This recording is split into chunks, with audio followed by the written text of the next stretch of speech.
Hello everyone, it's Scott, and today is our first official day of March of the Machine spoilers. So we've got a lot of cards to talk about and a lot of exciting cards to see, and we finally get more information on battles, and we're going to get into that all in just a moment. But special thanks to Caffeinated Gamers for sponsoring this video. Remember to like and subscribe to get further content like this, and let's dive into March of the Machines. Alright, so our first card is Invasion of Ravnica.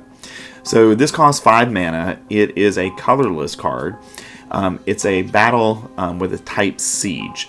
So what this leads me to believe is they potentially could use battle, but with other types. So we'll have to see what that means for the future. But at least now we know that they're all going to be, I think, sieges. So what do? So as a siege enters, choose an opponent to protect it. You and others can attack it. When it's defeated, exile it, then cast it transformed. Okay, and it also has a enter the battlefield ability on it as well. So when Invasion of Ravnica enters the battlefield, exile target non-land permanent an opponent controls that isn't exactly 2 colors. So any permanent that is not 2 different colors is something it can go ahead and exile. So that's a nice ability. So 5 mana, you're getting that immediately. Okay, so let's talk about what the battle means. So whatever his casting cost, that's what his casting cost is. But you'll notice in the lower right-hand corner of the card, the 4. So the 4 is, in essence, its loyalty or its strength. They didn't really define that in my mind. But that's how much damage you need to do to the invasion to defeat it. Okay, to stop the invasion in essence.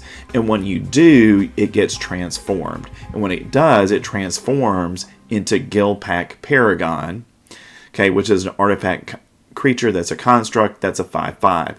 And whenever you cast a spell that's exactly 2 colors, look at the top 6 cards of your library. You may reveal a card that's exactly 2 colors from among them and put it into your hand. Put the rest on the bottom of your library in a random order. So the nice thing about battles is really you're getting 2 things. You're giving your opponent something they kind of have to defend on the board, or not. It's up to them. Otherwise, for that 5 mana, you're getting the front ability, which is exiling a non-land permanent that's not 2 colors. And then when you defeat it, you get the backside of a 5/5 construct. So I think as we look at more battles, as we evaluate them, I think what we're going to have to look at is, are both sides worth casting or having in play? And I think this is one that definitely, I think they're both worth having in play. The 5 mana cost is high, but if you can defeat it quickly, then you get the 5/5, and you get that extra ability of when you're casting 2 color spells, you get to look for other 2 color spells.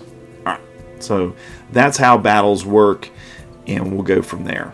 All right, so let's look at our white cards now that we got today. Archangel Elspeth for 2 and 2 white mana. You get a legendary Planeswalker Elspeth, who has 4 loyalty. Her +1 ability creates a 1/1 white soldier creature token with lifelink. Her -2, put 2 +1 counters on target creature. It becomes an angel in addition to its other types, and gains flying. And for -6, return all non-land permanent cards with mana value 3 or less from your graveyard to the battlefield. I think Elspeth's a fine Planeswalker. I see her probably wanting to go into the Soldiers deck, some version of that, as kind of the top end of it, that can add additional soldiers to the field, or can give your soldiers flying and make them angels as well. But more importantly, I think you want to really try to get to that -6 where you can return anything that's died to the battlefield. Now, I don't know if this is going to be main deckable in that deck, but it certainly would be a sideboard card I would want against any deck that's got a lot of removal. So I have a way to potentially go ahead and bring all my creatures back out of the graveyard, because currently the preferred versions of soldiers, whether it's the Azorius, which is the most popular, or even mono white, there aren't cards that are costing more than 3 mana, with the exception of Myrel. And I'm not sure where Myrel and Archangel Elspeth fit together yet. We'll just have to see where that one goes. All right, our second white card is Boonbringer Valkyrie. For 3 and 2 white mana, you get an Angel Warrior. That's a 4/4. It has backup 1. And what backup does is this. When this creature enters the battlefield, put a +1 counter, +1/+1 counter on target creature. If that's another creature, it gains the following abilities until end of turn: Flying, First Strike, and Lifelink. So Boonbringer Valkyrie has Flying, First Strike, and Lifelink. And then the backup ability is when you cast a card that's got backup, and it could have 1 or more.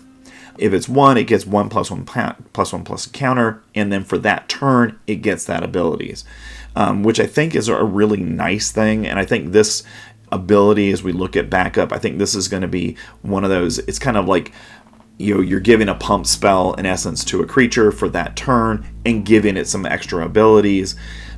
So I think for 5 mana, this is a perfectly good Magic card that I think is going to see some play. All right, let's continue and look at Ellisnorn. For 2 and 2 white, you get a legendary creature. It's a Phyrexian Praetor. That's a 3/5. It has Vigilance. And whenever a source an opponent controls deals damage to you or a permanent you control, that source's controller loses 2 life unless it pays 1. That right there makes Ellisnorn very playable, because you're going to have to remove Ellisnorn unless you want to start paying life for the privilege of attacking and doing damage to your opponent. So I think that in and of itself is going to make Ellisnorn something that will be played and something that people are going to have to be targeting with removal to get rid of very quickly in games. Now, she also has another ability. You can pay 2 and a white and sacrifice 3 other creatures, exile Ellisnorn, and return it to the battlefield, transformed under its owner's control. Activate only as a sorcery, so you can't do this at any time. It's only on your turn, only as a sorcery. So you can't do it in response to a removal spell that would either exile or destroy Ellisnorn. So that is one limitation on these cards that we're going to see, that are these dual-faced cards that transform. And on the back side, they're a saga. So the Argent Etching is the saga on the back side. So on chapter 1, you incubate 2 5 times, then transform all incubator tokens you control. Creatures you control on chapter 2, creatures you control get +1 and gain double strike until the end of the turn. And 3, destroy all other permanents except for artifacts, lands, and Phyrexians. Exile the Argent Etching, then return it to the battlefield face up. And I think the backside of Ellisnorn is really powerful. Basically, what you're getting is 5 2/2 incubator creatures, and then what you're going to do is your creatures get that +1/+1, and they gain double strike. So it's on the turn that they can attack. They're going to become more powerful, and your opponent's going to have to deal with those, or they're going to lose the game pretty quickly. And then if you get to chapter 3, you're destroying everything else that's on the battlefield. And I think that ability in and of itself makes Ellisnorn a card that's going to see play in Standard. And I think in potentially some other formats as well. Particularly Commander, I think this is a good card for that, because of what it does on the front side with when an opponent controls deals damage to you or a permanent you control, they lose life. And then once you transform Ellisnorn into the Argent Etchings, then you get the advantage of all those things on the backside. And all of that for only 4 mana. So pretty good card that we're going to be going forward with and seeing, I think, a lot in a number of different formats. All right, so let's look at some other lower rarity white cards in Elspeth's Smite. For 1 mana, Elspeth's Smite deals 3 damage to target attacking or blocking creature. If that creature would die this turn, exile it instead. Okay, typical limited white removal spell. Moving on, Monastery Mentor. For 2 and a white, you get a human monk. That's a 2/2 that has prowess. And that means that whenever you cast a non-creature spell, this creature gets +1/+1 until end of turn. If you're playing in current Standard, okay, we have Monastery Swiftspear. does the same thing, but for only 1 mana. But why I like Monastery Mentor is whenever you cast a non-creature spell, you create a 1/1 white monk creature token with prowess. So I'm thinking that this is the point where we might actually get to seeing that Jaya's card might actually have some value now, because we could get a lot of cards that can create with Jaya's ability plus Monastery Mentor's ability. You can create a lot of creature tokens that have prowess that can really impact the board in a pretty significant way.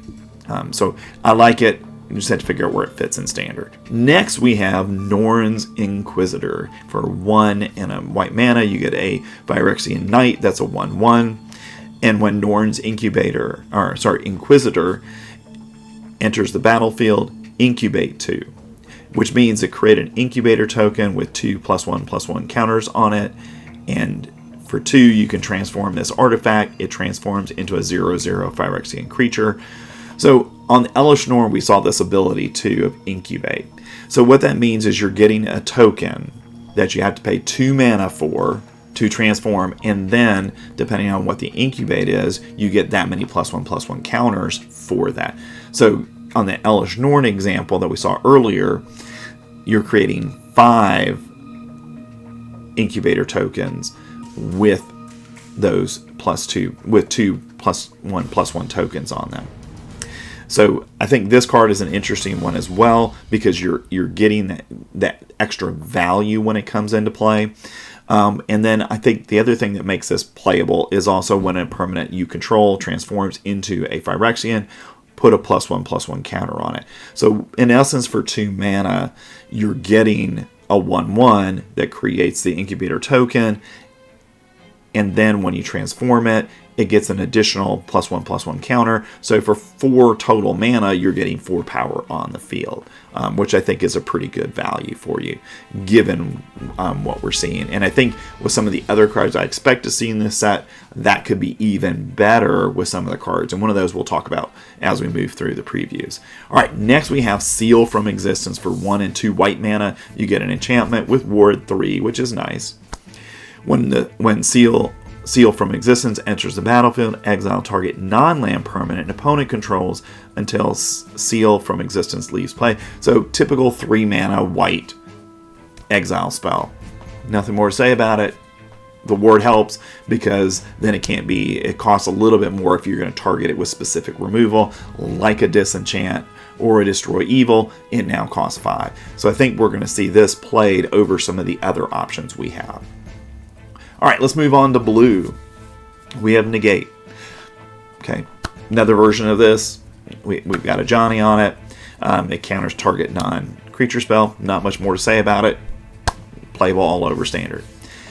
Transcendent Message. For X and 4 blue mana, you get an instant with Convoke, and you get to draw X card. So let's talk about Convoke. For those of you guys who don't know what Convoke is an ability that we haven't seen since Ravnica.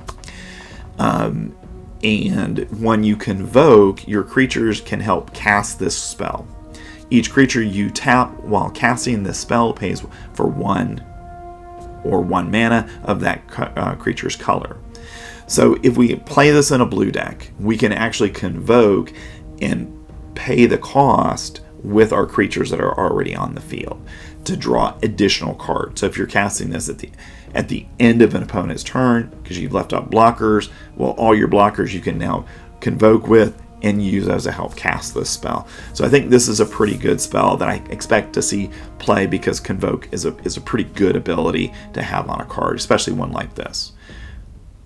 Next, we have a couple of black cards from today. The first is Priest of Shadows. For 3 and 2 black mana, you get a human warlock. That's a 4/4. It has backup 1. So when it comes into play, a target creature gets +1/+1. If it's another creature other than Priest of Shadows, then it also gets Death Touch that turn. In addition to that, she also has this ability: when this creature deals combat damage to a player or battle, return target creature card from your graveyard to the battlefield. So I think it's a pretty powerful ability. I think this is certainly something that will be considered to be played in Standard. 5 mana is a lot, but I think it's something that we definitely will probably see at some point in Standard, depending on how decks kind of lay out.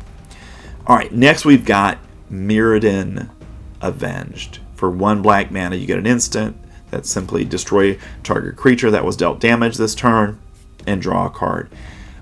This is easily a card that is limited playable, and I think even if we do continue to see a Rakdos deck, because we've seen a Rakdos deck kind of out there, and certainly have Grixis decks out there, this might be a good way to get rid of cards that you don't have enough direct damage with a Play with Fire or a Lightning Strike to get rid of. You could use this as the second spell to get rid of it, or something you damage in combat, you can go ahead and get rid of it at that point with this card at instant speed, and you get to draw a card on top of it. So I think it's a playable card in Standard. We'll have to see where it fits in. Next we have our next invasion, the Invasion of Fiora. For 4 and 2 black mana, you get a battle that's a siege, and when Invasion of Fiora enters the battlefield, choose one or both. And that's to destroy all legendary creatures or destroy all non-legendary creatures, or you can just destroy all creatures. And it has 4 battle points on it to be defeated. Okay, so my first take on this card is this is a card that Esper actually wants. Right now we've got that really good Esper Legend stack. I see this as certainly something that is a sideboard card for that deck, if not a main deck card. And the reason for it is you can protect your legendary creatures from destruction. It'll destroy everybody else's non-legendary creatures, and you get to protect yours. And there are obviously other legendary creatures that are seeing play, but there aren't as many as you think outside of that deck. So I think this card fits really well into that deck as a 1 or a 2 of, just as something that can help clear the way for your legendary creatures to finish off the game. And then when you defeat the Invasion of Fiora, you get Marchesa, Resolute Monarch. It's a legendary creature that's a human noble. That's a 3/6. She has Menace, she has Death Touch, and when Marchesa, Resolute Monarch, attacks, remove all counters from up to 1 target permanent. Which that means is you can kill a Planeswalker by simply attacking. And that's a really powerful ability, because you can just target one with the ability, remove all the counters, the Planeswalker dies. You don't even have to attack the Planeswalker.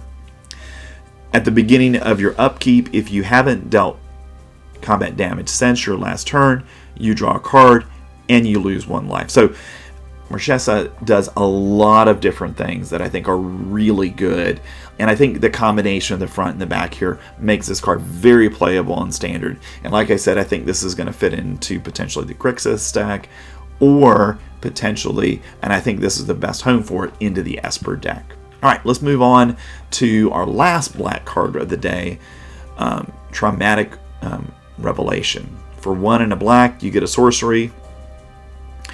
Target opponent reveals their hand. You may choose a creature or a battle card from it. If you do, that player discards that card. If you don't, incubate 3. So I think this is an interesting card. So if you're, and this is one of the few times we've seen these black spells that go into your opponent's hand and, you know, get to discard a card of a particular type, that has an upside to it. Because if you use Traumatic Revelation on turn 2 and they don't have any creatures or battles, you've just lost the spell. And you know what their hand is, but you've lost that spell. And you don't get any value off of it normally if you're using a duress or something like that. But what this does is it gives you a creature that's going to be a 3/3 that you have to pay 2 mana to get into play. But I think that's a very nice upside to the card. So I think this has the potential to see definite play in Standard as long as we stay in a meta that has a lot of creatures in decks. And as long as we got a lot of these mid-range decks, I think that's going to be the case. All right, let's move on to red. In our first card from Ixalan, we have Italy, Primal Conqueror for 5 and 2 red mana. You get a legendary creature that's an Elder Dragon. That's a 7/7. It has Trample. And when Italy Primal Conqueror enters the battlefield, each player exiles cards from the top of their library until they exile a non-land card. You may cast any number of spells from among the non-land cards exiled this way without paying their mana cost. So you get to look in your deck and your opponent's deck, and whatever the first non-land card exile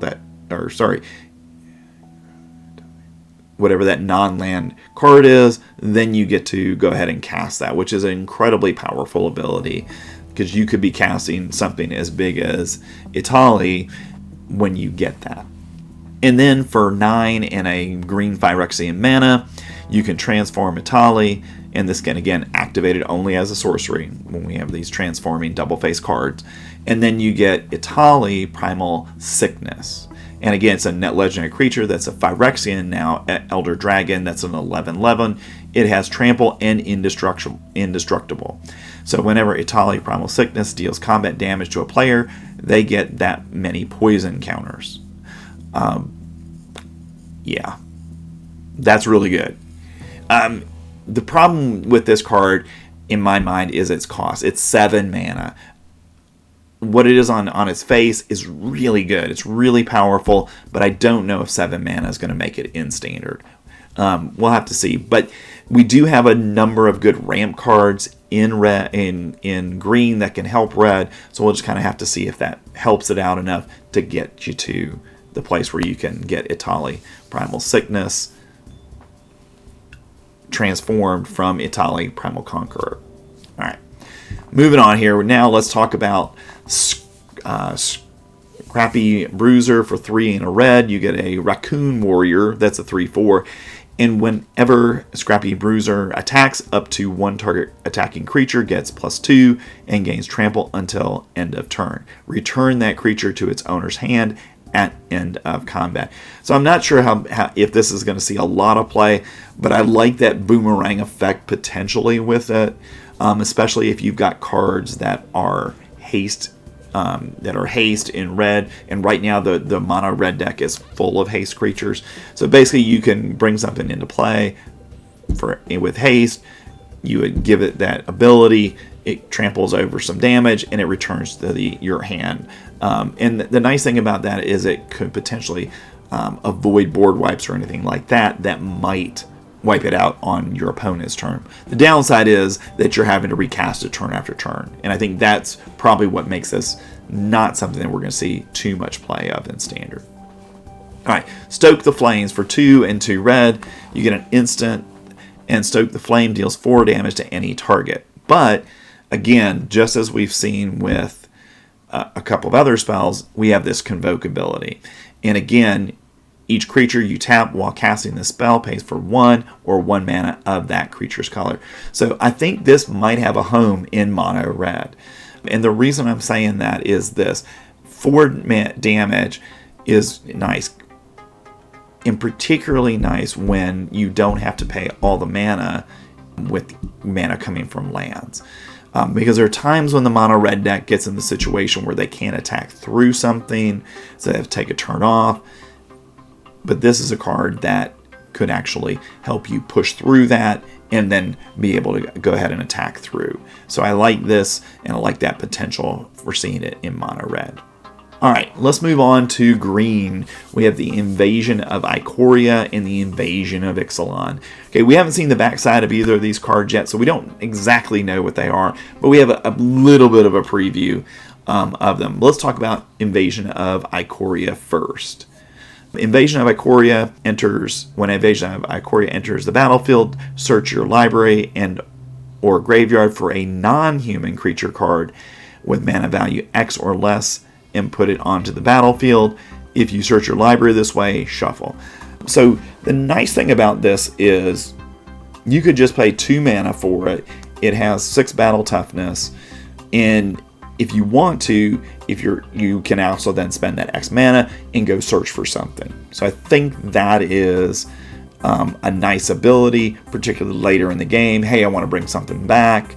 We've got a lot of nice green creatures that we could bring back in the mid game for 3 or 4 mana, in addition to the 2 green. But if you don't, you could cast this on turn 2, and hopefully, over the course of the game, you battle it down, and then you get an 8/8 on the other side of that. So I think that's a really good battle, and I think we'll see this one seeing play because of the flexibility that it brings. Next, we have the Invasion of Icyria. When Invasion of Icyria enters the battlefield, look at the top 5 cards of your library. You may reveal a permanent card from among them and put it into your hand. Put the rest on the bottom of your library in a random order. And so you're getting for 2 mana the ability to look at the top 5 cards of your library and put one of them that's a permanent into your hand. Now, occasionally you're going to brick on that, but for the most part, that's a pretty good ability. Now, it has 4 battle toughness, and when that damage has been done to Invasion of Icyria, then it transforms into a 4/3 creature that we haven't seen yet. All right, so we'll look at these 2 battles. All right, so let's look at the Invasion of Zendikar. Okay, when Invasion of Zendikar enters the battlefield, search your library for up to 2 basic land cards, put them onto the battlefield, tap, then shuffle. And this costs 4 mana, and we've seen similar cards to this that are not battles. 4 mana, go find 2 cards, so 2 basic land cards in your deck. So fine cost there. It has only 3 battle toughness, and then when you do that damage, it transforms into a 4/4. That's Awakened Skyclave. That's a creature that's an elemental. It has vigilance and haste, and as long as Awakened Skyclave is on the battlefield, it's a land in addition to its other types.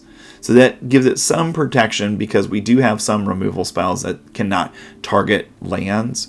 So that gives it an additional layer of protection that might be relevant as we move forward. And then it can also tap for 1 mana of any color, which I think is a really nice ability to go with that. So certainly something that has the potential to see play. All right, so let's look at another transforming double face card, and that's Polychronous Reborn. For 3 green mana, you get a legendary Hydra. That's a 4/5. So right there, you've got me sold. 3 mana for a 4/5 with reach. Right there, that's a good card no matter what we're looking at. I mean, it does require 3 green mana, so this would probably go into a dedicated deck that's green, but overall it's a very good card just on its surface right there. Now you can transform it for 6 and a white mana or 2 life. You can transform Polychronous Reborn, and again you can activate this only as a sorcery, and when you do, you get Polychronous Engine of Ruin. That's a legendary creature. That's a Phyrexian Hydra. That's a 6/6. It has reach and it has lifelink. So, very good abilities. That additional lifelink ability I think is very powerful in games where you need to get some extra life and you have the mana to transform it. I think that's a really powerful ability. And then whenever Polychronous Engine of Ruin or another non-token Hydra you control dies, create a 3/3 green and white Phyrexian Hydra creature token with reach and a 3/3 green and white Phyrexian Hydra creature token with lifelink. So basically, unless Polychronous is exiled, not only you're only paying 3 life to get a 4/3, when you go ahead and transform it, yes, you're paying 7 mana and you're getting a 6/6, but when it dies, you get 2 3/3 green and white Phyrexian Hydras, and I think that in and of itself makes this a card that I expect to see play in Standard. All right, moving on here. Our next green card is Kami of Whispered Hope for 2 and a green mana. You get a spirit, that's a 1/1. And it has a very nice ability. If 1 or more +1/+1 counters would be put on a permanent you control, that many +1/+1/+1 counter are put on that permanent instead. So we've seen cards like this in the past that have seen Standard play, and I think this one will as well. And I think this works really well with the backup cards. So you cast this on turn 3, on turn 4 you cast something with backup, it gives a +1/+1 counter to either Kami of Whispered Hope or something else. And then you get to add that additional counter on top of it. So that's, I think, a really powerful combination ability. So I think we're going to see some play of Kami of Whispered Hope. And in addition to that, you can add X mana of any one color, where X is Kami of Whispered Hope's power. So if you can target Kami of Whispered Hope with +1 counters, you can create a lot of extra mana as well. And I think that in of itself makes this a really powerful card in a pretty small package. So if you can keep it on the board, protect it early, this could be a huge mana engine in the mid to late game, which could allow you to do any number of powerful things later in the game. All right, let's move on to our multicolored spells we got today. The first is Borbor Igora. I know I'm mispronouncing that one. And Fibblethip. For 2, a green, a blue, and a red mana, you get the Cyclops Homunculus. That's a legendary creature. That's a 6/5. And when Borborygamos and Fibblethip enter the battlefield or attack, draw a card. Then you may discard any number of land cards. When you discard one or more cards this way, Borborygamos and Fibblethip deals twice that much damage to target creature. So it's a really interesting ability that we're seeing here, because I think that night you draw a card and then you can discard any number of lands, and then you get to do that much damage. And then you can pay 1 and a blue and put Borborygamos and Fibblethip into its owner's library, 3rd from the top. So if you need to boomerang it back to your hand because it's being targeted by removal, you have actually a way on the card to get it back into your hand. So I think this is an interesting card that potentially will see some play in Standard. But the high cost of a lot of these legendary team-up creatures, I think, is the one thing that may slow some of them down. But we are in a environment that has very good mana, so being able to cast this, I don't think is a problem. It's just, is it going to be something that decks are going to want? And I'm not sure on that one yet.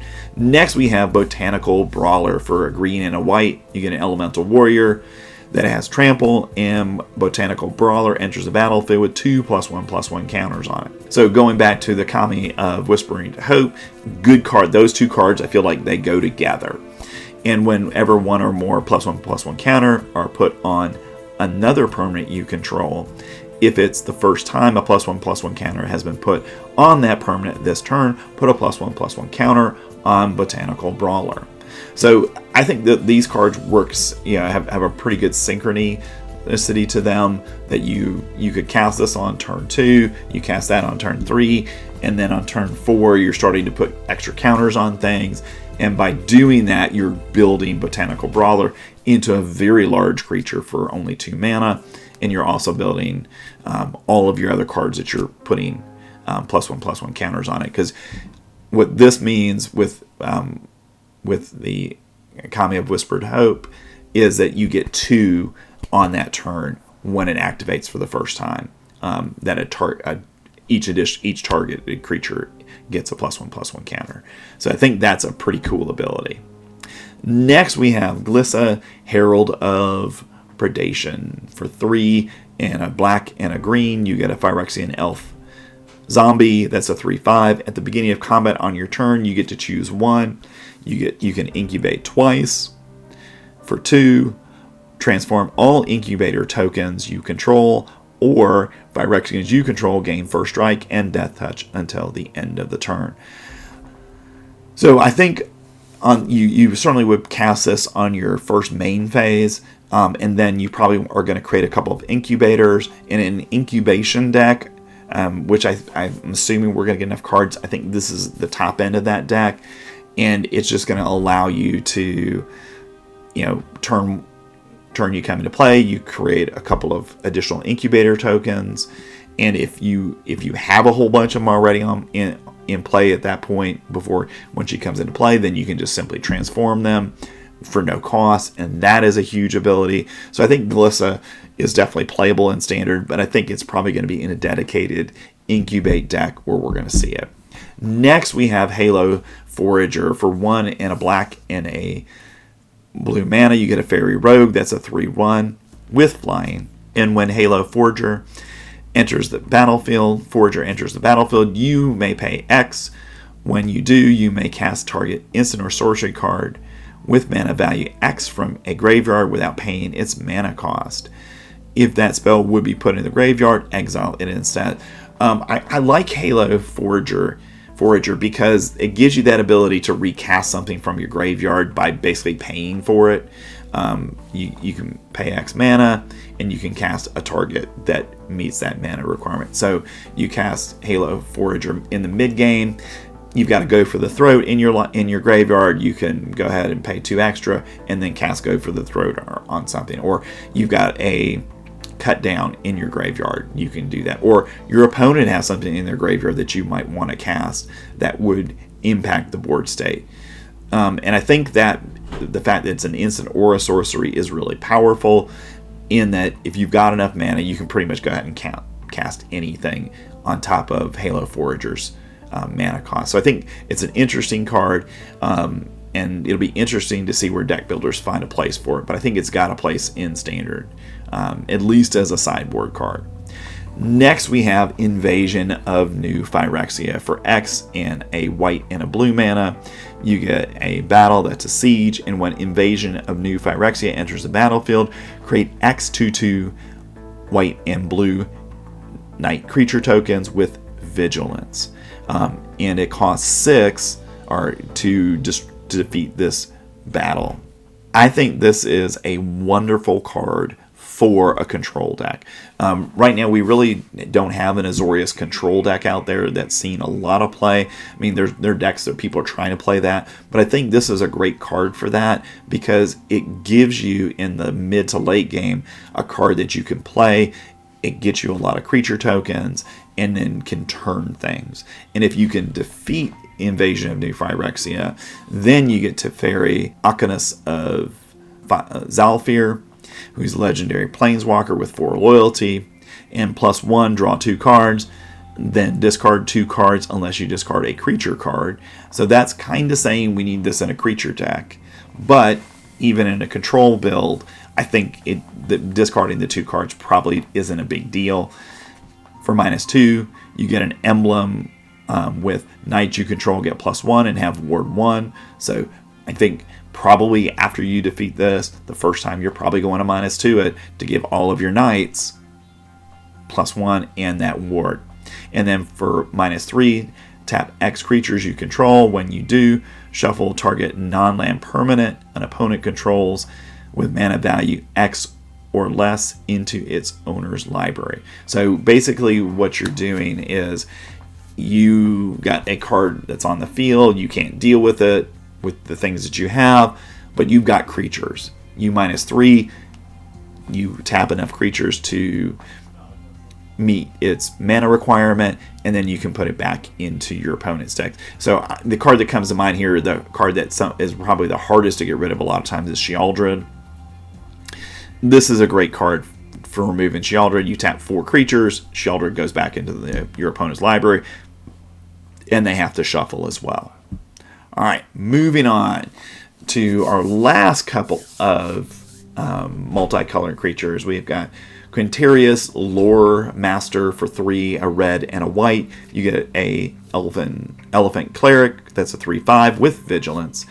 And at the beginning of your end step, exile target non-creature, non-land card from your graveyard, and then you get to create a 3/2 red and white spirit creature token, which I think is a really powerful ability, especially in a deck that potentially has a lot of instants and sorceries in it. You've been casting instant sorcery. This is kind of your top end, and now those instant sorceries become 3/2 red white spirit creature tokens. And then for 1, a red and a white, you can tap Quintarius Lore Master and sacrifice, or you can tap Quintarius Lore Master and then sacrifice a spirit. Choose target card, exile with Quintarius. You may cast that card this turn without paying its mana cost. If that spell would be put into a graveyard, put it into it on the bottom of its owner's library instead. So this also gives you that ability. For 3 mana, you can recast any card that's in your graveyard. On the front side of it, you're going to go ahead and exile all the cards and create these 3/2 spirit tokens. And then when you get to that point where, hey, there's something that I actually want to cast again, then you can go ahead and pay the 3 mana and recast it by sacrificing a spirit. So I think it's an interesting card. The 5 mana is the only thing that gives me some pause, because in a Boros deck, I don't know if we can afford 5 mana. But we'll have to see if this is something that we can get into play if there's a spirits deck that does form based on the cards we already have and from this set. All right, our last legendary creature is Zurgo and Ojuta. For 2 blue, a red, and a white, you get a legendary creature that's an orc dragon. That's a 4/4. It has flying and it has haste. And Zurgo and Ojuta have hexproof as long as it enters the battlefield. So on the turn it enters play, it has hexproof. It can't be the target of spells. So that's a nice ability. So you know you're going to get at least 1 attack in with it before any interaction with your opponent can occur. And whenever 1 or more dragons you control deal combat damage to a player or battle, look at the top 3 cards of your library, put 1 of them into your hand and the rest on the bottom of your library in a random order. You may return 1 of those dragons to its owner's hand. So that's a pretty nice ability as well. You're putting things, you get to choose a card, and then you may return 1 of those dragons to its owner's hand if you want to as well, in essence, to recast it. I don't know how often you're going to use that ability, but I think the card draw that potentially is here is really nice, and I think that's going to make this playable, and we'll see what kind of deck forms around this concept. All right, last we have Realmbreaker, the Invasion Tree. For 3 mana, you get a legendary artifact that for 2 mana you can tap it and target opponent mills 3 cards, put a land card from their graveyard onto the battlefield tapped under your control. It gains if this land would leave the battlefield, exile it instead of putting it anywhere else. So I like that ability. You get to mill your opponent for 3 cards, you're paying 2, but you're also, in essence, for 2 mana, hopefully you're ramping yourself as well, because you get to put a land card from your opponent's graveyard into play on your side, and that's a pretty good ability. It's a nice little ramp spell for you every time you activate that ability. And then for 10, in tapping Realmbreaker, you can sacrifice Realmbreaker, the Invasion Tree, and search your library for any number of Praetor cards, put them onto the battlefield, then shuffle. So for 10 mana, if you're playing a deck, if you're playing a 5-color deck, and I'm just going to throw it out there, that has Praetors in it, if you can get to 10 mana, you can search your deck and get 1 of every Praetor that's in your deck. That's a bonkers ability. The question is there a deck that can be built around the Praetors in 5 colors to meet the needs to get that ability to have actual and real value? And right now I'm not sure that exists, but we'll have to see as we move forward in Standard. And last we have Sword of Once and Future. For 3 mana, you get an artifact. That's an equipment. And an equipped creature gets +2/+2 and has protection from blue and from black. And whenever equipped creature deals combat damage to a player, you get to surveil 2. So look at the top 2 cards of your library. You can either you can reorder them, leave them there, or you can put it in your graveyard. And then you may cast an instant or sorcery spell with mana value 2 or less from your graveyard without paying its mana cost. So if you get an instant or sorcery you like, you can put it in the graveyard, and then you can go ahead and cast it from there without paying its mana cost.